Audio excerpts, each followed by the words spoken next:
Studio 7.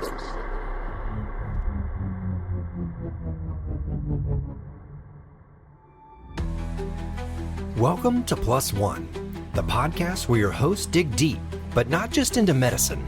Each week, we sit down with a fascinating physician, peeling back the layers of their career, their passions, and the stories that they don't put in their charts. But wait, there's a twist. They don't come alone. Every guest brings a surprise plus one. Someone who shaped their journey, challenged their thinking, or just makes their life more interesting. Is it a mentor? A patient? Their hairdresser who knows where the secrets are hidden? We never know until they walk in. I'm Dr. Paul Glisson. And I'm Dr. Jessica Kirk. And this is Plus One. Well, welcome everyone. I'm Dr. Paul Glisson. And I'm Dr. Jessie Kirk. And you're listening to episode 3 of Plus One. Yeah, episode 3. You know what that means? No. What does it mean? I don't know either. I was asking. I think it means that we're not canceled. Still employed. Yep. Every week that goes by, I'm even more and more stunned that we're still on the air. It's a shock. Here we are. Well, this week I want to ask you, Jessie, what happens if you mix medicine with football? Oh, it's that drink from Starbucks called a medicine ball. Is that it? Did I get it right? I'm not sure if it's from Starbucks. Oh. But yeah, you're on the right path though. Okay. No, tell me, what do we get? Yeah. Well, is it this week's guest? Yes, it is this week's guest. Are you ready? Let's roll.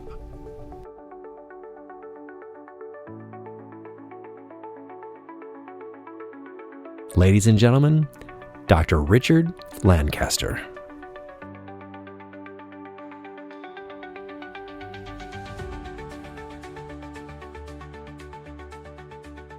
Well, welcome, Dr. Lancaster.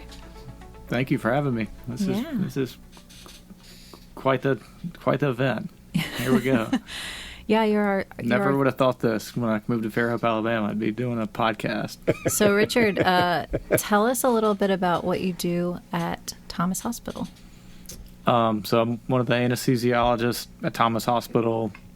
We cover all the operating rooms, OB, and then the 2 surgery centers associated with Thomas Hospital. Basically just helping people get through surgery safely. Awesome. So this is what I've always been wanting to ask you here is what made you decide to go into anesthesia? The rotations as a medical student, I shadowed a good bit and saw a lot, and the anesthesiologists seemed like the happiest people in the hospital. Yeah. And I was like, that looks like a great way to go. And I really liked the operating room atmosphere and the hands-on approach. And it's just great doing like hands-on work and then being around like the active atmosphere of the operating room. This is the one thing, and I don't know if you guys will relate to this, but this is the one reason why I could never do anesthesia. You're going to think something deep for me, but this is the issue. I am not a morning person. Yeah, that's fair. I mean, like, what time do you get up in the morning? On like 5:30. Oh, really? That's not that early. Oh my gosh, that's the middle of the night. Obviously, he's a morning person, so yeah, so you picked right. You just love it. Good coffee job. gets me going too, so every morning. You are a coffee drinker. Mm-hmm. Yeah, lots of coffee. And how young of patients do you guys put to sleep at Thomas? 6 months. What? ENT stuff? But we hardly ever do the limit is a 6-month-old, right? And really? But we don't hardly. We used to do circumcisions on like 9 months old. Yeah. But we hardly ever do those anymore. That started going somewhere else, I guess. Yeah. But it's usually just like a 15-month-old or something a little older than that for the bread and butter ENT cases. Yeah, yeah. But, you want to hear something funny? Is that when I started here, I said, "What's the lowest age limit I can send for surgical procedures that anesthesia will do?" And they told me 4 years old. I think I was tricked. Yeah, I was duped. Is anyone else in your family in medicine? Yeah, so a lot of my mother's, she had a brother that's OBGYN in Denver. He's retired. And then she had an older brother that was a thoracic surgeon with DeBakey. So she saw him at his wedding a long time ago. And her dad was a physician as well in Columbus. Oh, wow. Yeah. So anyway, that's one of the reasons. Family tradition. And then like a laundry list. So it's all my dad's side's all athletes. My mom's side's a bunch of doctors. My mom's dad actually he drove an ambulance in World War One, and he was born in 1900. One of his uncles paid for him to go to med school at Tulane, and he played quarterback at Auburn. back in the what a life. long time ago. He died in like 1975 on a house call, going to deliver a baby. So what? Oh, that's not what you want. Somebody paid for him to go to school. He paid for a niece to go to nursing school. It was Dot Stapleton. So she was like the chief nursing officer at Thomas Hospital like long time ago. Their neighbors was Paul Fellers, the surgeon, and I went to Ecuador with him on a trip with Greg Terrell when I got here. And he opened up an orthopedic hospital in Ecuador. Yeah. But that's really cool that you got to go do that and that help is amazing. Out in that orthopedic hospital. I mean, they're still going. It's a great setup. Fairhope connections everywhere. I'm shocked. He's connected like 20 different ways. It's like 7 degrees of Kevin Bacon. 7 degrees of Fairhope. Yeah. Yeah. So Richard, currently you're serving as the president-elect for the medical staff and been involved in leadership for a number of years. So tell us how you got involved in leadership and how we talked you into that. So just the surgery steering meetings being in there, and I think it was Evans and Chambly were in there, and they came up for who's going to do this next, and I was in there, and so they nominated me, and next thing we know, it's turned into a lot more years than a lifelong commitment. We literally just joked with Dr. Evans about this, and we said, "Were you just the last man standing at surgical steering committee?" Yeah. It does happen. Yeah. Well, I think you have a good reputation for being level-headed and like kind of absorb all the problems going on and kind of absorb it and then digest it. You do have a reputation for being even-keeled. And cool, calm, and collected. Is it hard for you to kind of move around from venue to venue and do your job at like a surgical center versus the hospital? Is that difficult to get used to, or is it just kind of the same pace everywhere? Depends on the day at the surgery center if it's busy or not. Some days are very slow. The hospital, it just depends which day we're on, if we're on call or hearts or GI or something else. There's always, you don't want to be the interesting patient. It's really good, but it always comes back to, do you enjoy who you work with or not, if you like your job or not. Do you have a most favorite part of your job and a least favorite part of your job? I mean, everybody knows the least favorite's OB calling us at 2 a.m. for, just getting woken up at night. I mean, there's no surprise there. Yeah. The most favorite is patients. I mean, they're complimentary sometimes, and it's nice that they tell you did a good job. This was a lot better than what happened somewhere else. So here's my question. I got to get the answer to this. I've never really understood this. I'm on the edge of my seat. I know. Stick with me. All right. So you're having a procedure done. You got your IV. You're naked. Got your gown on. You're rolling down the hallway. CRNA is rolling with you. And you roll into the room. Who picks the music? Who picks the soundtrack? Usually the surgeons don't care. Because they're not in there. Or the circulator. The circulator. Yeah. Like the lowest ranking person in the room picks the music. And it's usually country. What? That's so disappointing. Because we're in Fairhope, Alabama. And how did you end up in Fairhope? How did I end up in Fairhope? Sounds like a kidnapping. Is that a trick question? Yeah, it's a trick question. I'd been here a few times growing up, and then in college came to a wedding here. And one of my friends from residency had been working here and told me about the job, and I came along this way, and it sounded great. Fairhope's close to home, on the water, nice little suburban community to settle down. It's turned out great. Been here a little over 8 years and really enjoyed it. Where were you wilding out before Fairhope? So I lived in Nashville, Tennessee for 2 years, then Cleveland, Ohio for a year, and residency in New Orleans at Tulane, and med school in Jackson, Mississippi at UMC. All right. And college at Mississippi State. I can't skip that. Wow, I didn't know all that. I mean, either. I'm learning things already. But yeah, no, Mississippi State was great. Yeah. So who do you have down here with you in Fairhope? You got any pets, family members? What you got? So my wife, 3 kids, and our golden retriever. He's about to be 10 years old, but 3 kids under 5 and under, so that keeps me busy. Way to go. Congratulations. Yeah. He's outnumbered, though. Every time I see Dr. Lancaster out, he's way outnumbered. By children? Yeah. Okay. Yeah. He's doing good. He can't play man-to-man at all. He has to go straight to zone. Mm-hmm. Yep. So he does really well with it, though, because I'll be pulling my hair out, but he's like, Yeah. What are your hobbies and interests? What do you like to do around town? Or between 6 and 8 in the morning when everybody else is waking up? Yeah. I like to play golf. That's been my thing. I can't go too much fishing. I'll get sick out there if I try to go offshore. Yeah, that's interesting. Okay, moving on. I think we should have him introduce who he brought. Oh, okay, yeah, let's do that. It's my cousin Dan Burrow. Welcome, Dan. He's a few years older than me. Appreciate it. It's great to be here. It's been a lot of fun so far. Yeah. Looking forward to it. Well, we're counting on you for a lot of the dirt, because evidently a lot of weird and crazy things happen in Mississippi, and we're ready to hear about all of them. Yeah, well, I'm excited. I'm excited to tell my what I know about the story.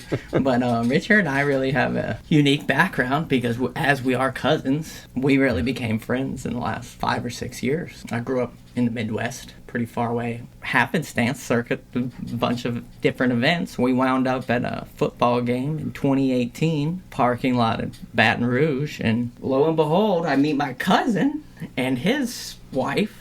Yeah. And I'm just like, oh, wow, great It was to a tailgate, yeah. Tailgate, yeah, it's great to meet you. Was it a random meeting? You didn't know you were cousins? So we were going to watch his brother play. Well, most weekends we'd have a lot of people, family, whatever. I was focused on this girl.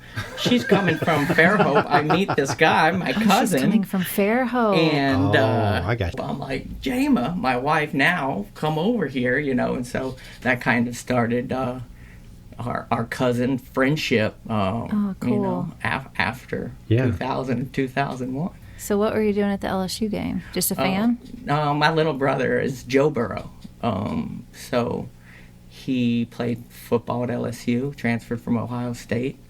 I've been in medical sales for a long time, and I was living in Houston, Texas. Mm-hmm. Enough about Joe Burrow. Let's hear about Dan Burrow. That's who I want to hear about for real. Yeah. Tell us how you ended up there. Tell us, where did you grow up? My dad was a football coach, and I was actually born in Ottawa, Ontario, Canada.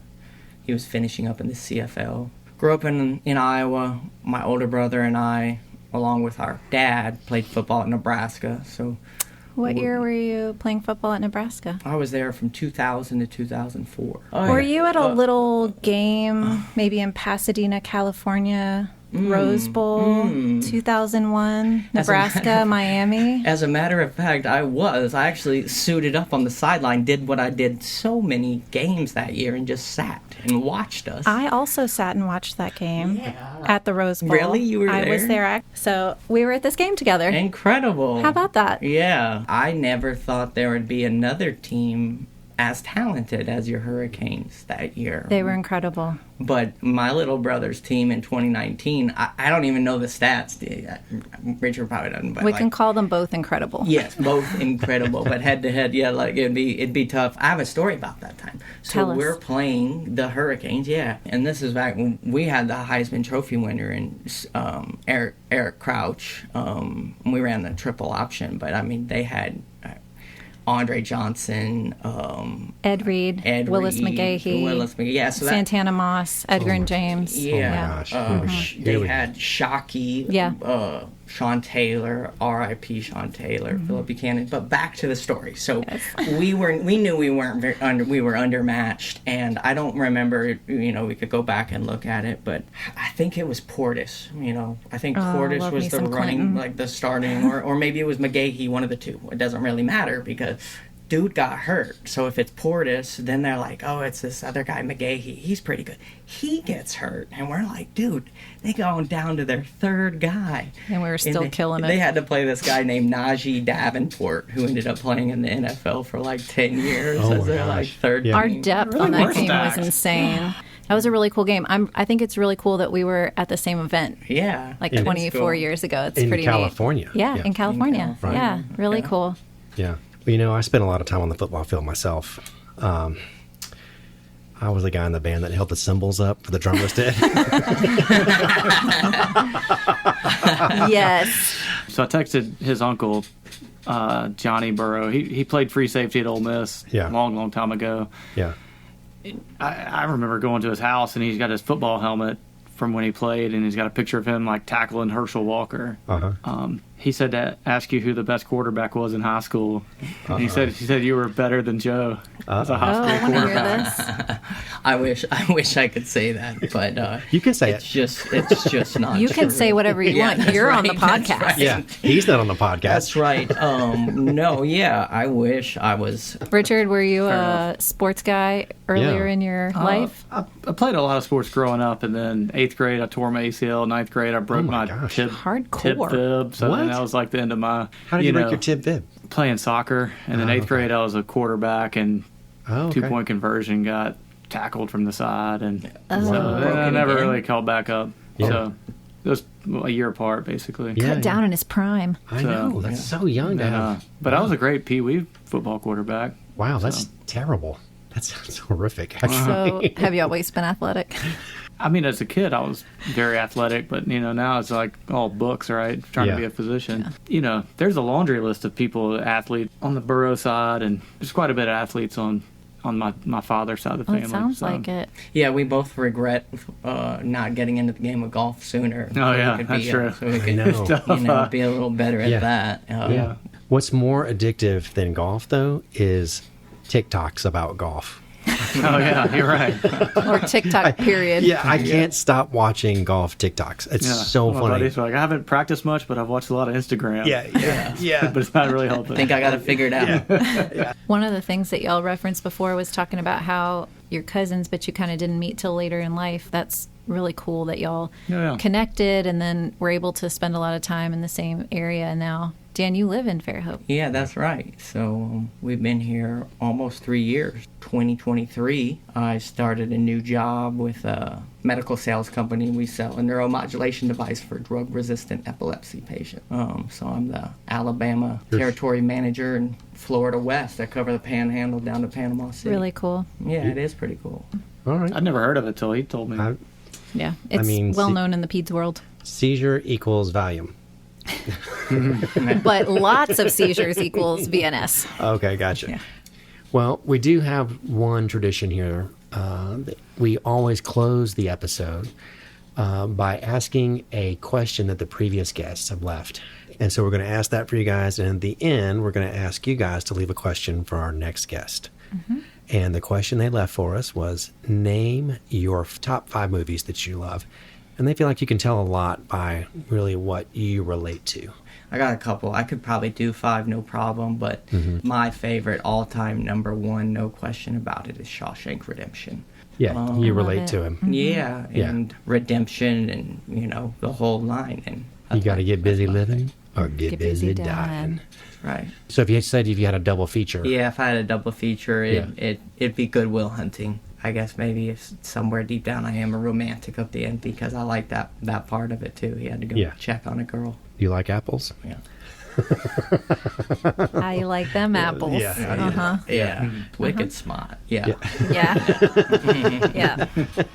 Boston. All right, Richard, you got any for us? I say Rudy. Really? Nice. I really did like that one a lot, and I was a Notre Dame fan with the starter jacket as like a 6th grader. I wasn't Catholic or anything. Heck yeah. And struck a chord with did meet the real Rudy at Lakewood Clubhouse. What? At the Senior Bowl golf charity tournament. Childhood movies I remember I liked a lot. Tommy Boy.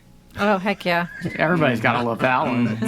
That tells me a lot about Tommy Boy, Chris Farley, David Spade. Yeah, for sure. Can't go wrong. The movies were better back then, I feel like. Yeah. And then you got to have the Goonies. Everybody loves the Goonies. I love the Goonies. Great. Everybody loves the Goonies. That's a great movie. And then Happy Gilmore.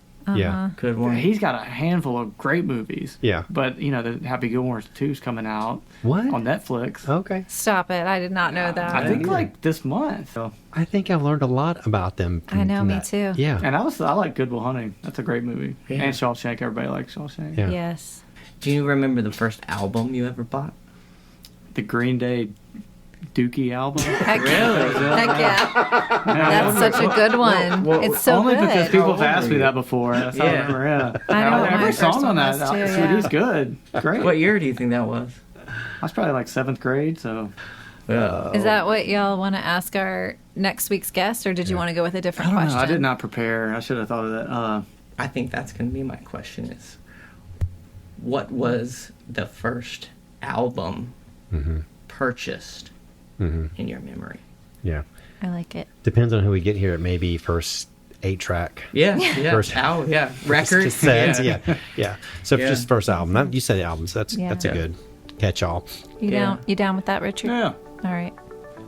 All right, everyone. This is Dr. Paul Glisson. Dr. Jesse Kirk. Dr. Richard Lancaster. Dan Burrow. And you've been listening to Plus One.